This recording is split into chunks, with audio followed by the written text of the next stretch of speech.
As 2017 draws to a close, what is also drawing to a close is the first year of Donald Trump's foreign policy. Here to discuss that and whatever else comes up with us is Medea Benjamin. You probably know her work. Medea is co-founder of the woman-led peace group Code Pink. She is also co-founder of the Global Exchange. She has been on the program before to talk about drones, among other things, and she joins us once again to talk about Trump's foreign policy. So Medea, first of all, thanks for coming on the program.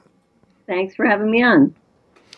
Secondly, so here we are, we've had, this, to call it a roller coaster ride of a year, I think does a disservice to roller coasters, but we've had this insane ride of a year, and I feel that for all the discussion of Trump and resist and everything else that we've seen, I feel as if the foreign policy issues of the last 12 months have gotten a little bit of short shrift maybe in progressive media and progressive debate. Maybe my perception's a little distorted there, but I feel we should be talking about where we are in foreign policy right now. What's your take? I agree with you. I think the mainstream corporate media has been focused on a lot of domestic issues and dissecting all kinds of psychological issues about Trump. And in the meantime, he's unleashed the U.S. military in even greater fury than it was unleashed under the Obama administration, which we were already in 7 different wars. But Trump gave carte blanche to the military to use drones as they saw fit, to use more firepower. He's deployed more U.S. troops to Afghanistan. The number of civilian casualties abroad has gone way up under Trump, and that is very little covered in the media. The other two things are to look at what was Obama's 2 foreign policy achievements. That was lifting restoring diplomatic relations with Cuba and penning the Iran nuclear deal. When Trump came in, he decried both of those, and he has since put down more restrictions in terms of U.S.-Cuba relations. He has made it more difficult to travel there.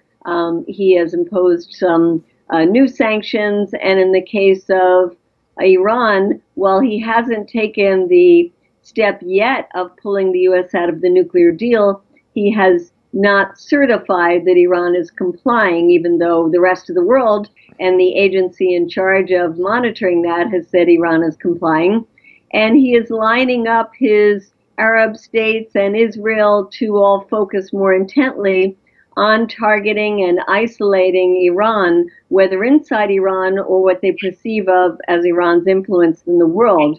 And the other thing I want to bring up is the issue about Yemen, because that is related to the Saudis' perception as Iran getting a toehold in a nation that borders on Saudi Arabia. And that's one of the reasons why Saudi Arabia got involved in a internal conflict in Yemen.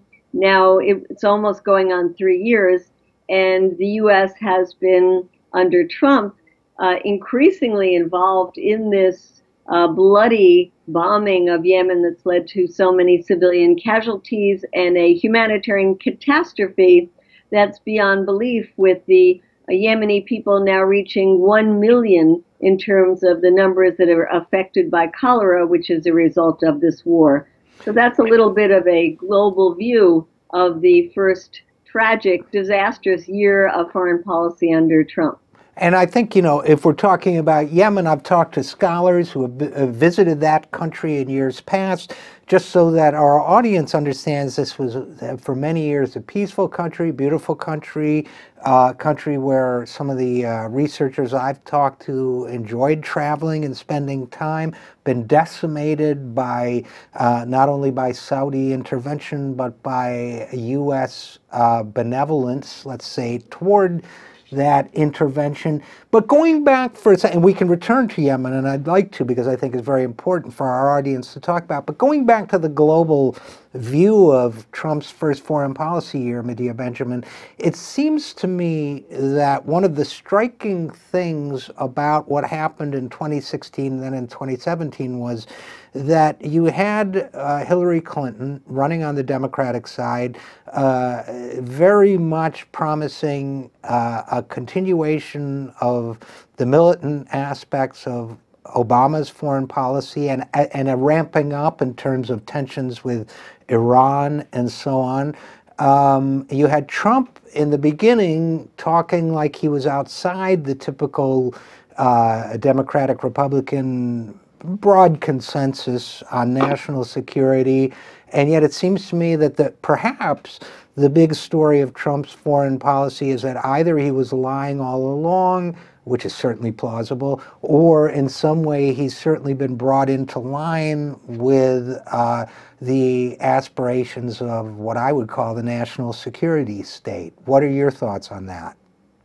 I would agree totally. I think that he talked a good line while he was campaigning that led people to believe that he was a non-interventionist and that perhaps his foreign policy might be better than the policy of Hillary Clinton. He called the Iraq War a disaster and talked about how Bush had lied to the American people. He chided Hillary Clinton for taking money from Saudi Arabia for her foundation. He talked about NATO being obsolete. And yet he came into power and brought all these generals in. And let's face it, it's not the peace movement that's briefing him every day. It's not even the State Department. He's being briefed every day by people who see the world in terms of the militaristic view. And as you said, either he was bamboozling us or he has been brought into line. Whatever the case is, his foreign policy is very much along the lines of the military leads, military first. And what I didn't mention in terms of the first year was how much he has wanted to increase the funding of the Pentagon. And soon after he came in, he talked about how the Pentagon needed to rebuild itself and wanted to add another $54 billion. Now, that wasn't enough for Congress. They threw in tens of billions more. But he has recently, Trump, in his national security speech, talked about how under Obama the military was decimated and now he is building it back up, which is ridiculous if you look at the amount of money that we spend on our military, whether it was under Obama or now under Trump. It's more than the seven next nations combined. And if anything, we should be cutting the military, I would say dramatically cutting the Pentagon budget, but that certainly is not what is happening under Trump. And, you know, a couple thoughts on that, reactions to that, Medea. One is when you look at, there was a political science paper done on Trump's vote in crucial states. And it found, among other things, that communities that had been especially hard hit by military fatalities, U.S. military fatalities, went more for Trump than one would have expected otherwise. And that, in fact, that may have given him the presidency, his non-interventionist stance, by giving him stronger support in those communities. And secondly, for those who, since our military discussion gets so skewed sometimes by the media, and correct me if I'm wrong, but Barack Obama did not cut military spending, nor was military spending cut at the end of the Cold War. The rate of increase was slowed. And some people refer to the fact that it didn't go up by 10%, but I'm making up numbers now, 7%, as a 3% cut. But really what we're, I think, unless I'm wrong, we're really looking at year over year constant increases in military spending. Is that right? Well, yes, that's right. And especially if you count things like spending on the nuclear weapons, which Barack Obama helped to negotiate a commitment of $1 trillion in the next 30 years that the U.S. would spend on modernizing its nuclear weapons instead of doing what we are supposed to do according to the Non-Proliferation Treaty, which is to make a good faith effort to get rid of our nuclear weapons. He also increased the money going to Israel, for example. And so there is an increase, as you say, in the military budget. But because of sequestration, when Trump came in, it was only supposed to be across the board. And Trump is trying to get rid of that so that he can significantly increase military spending. But the military not only has the budget that we, as the public, see and the Congress votes on, but it also has other monies that are somewhat hidden. And if you bring those out all together, that's about $1 trillion that the U.S. is spending on the military. So it is a massive amount. And I think it's important that we be educating the American public about how we will never be able to have the money that we need for infrastructure or healthcare or college education for young people or any of those things if we continue to spend over half of our discretionary funds on the military. Well, and I would add, I guess, only that we're never going to have the kind of security, real security, I would think, that we need if we continue to intervene in the affairs of nations that have neither asked for our help nor benefited from it. I mean, it just seems to me that if you respect people's autonomy, they will respect yours, or they're more likely to. I mean, am I off base there? No, and that's such an important point to make, because no matter how much money you throw in or you cut from the military, it really is about what are you doing with the military, using it for defense to protect Americans here at home, or using it to create more enemies. And certainly the way our military has been used throughout our history, but I would take the period after 9/11, instead of using the 9/11 as a time to say this was a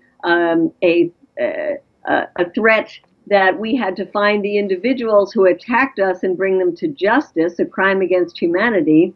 It was used as a green light to attack other countries, and particularly Iraq, that had nothing to do with 9/11. And that's so important to keep emphasizing, because the disaster that was unleashed because of that invasion is astronomical. The kind of sectarian violence that we see today throughout the Middle East was really unleashed because of that invasion.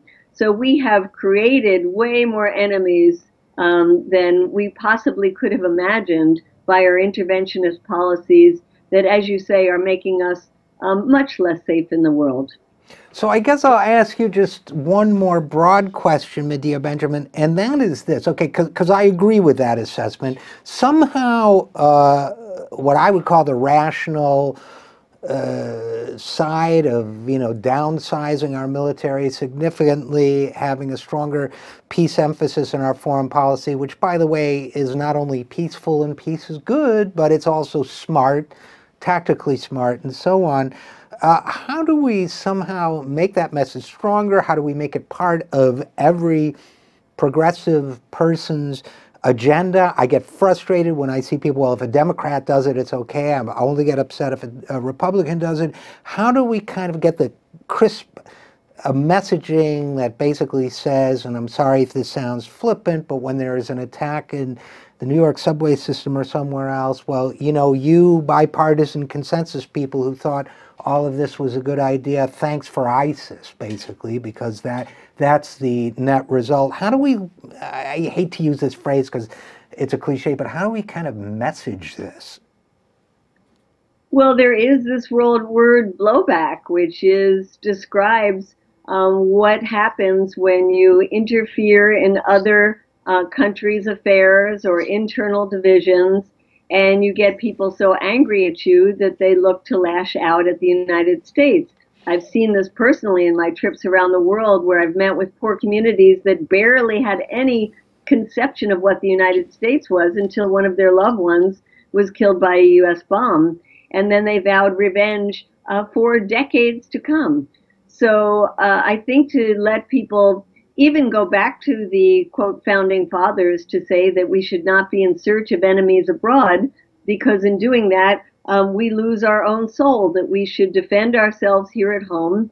And I don't believe in an isolationist policy. I believe we should be part of working with the world on things like climate crisis and certainly supporting each other in issues of defense. But I don't believe that the military should be used for what we call wars of choice.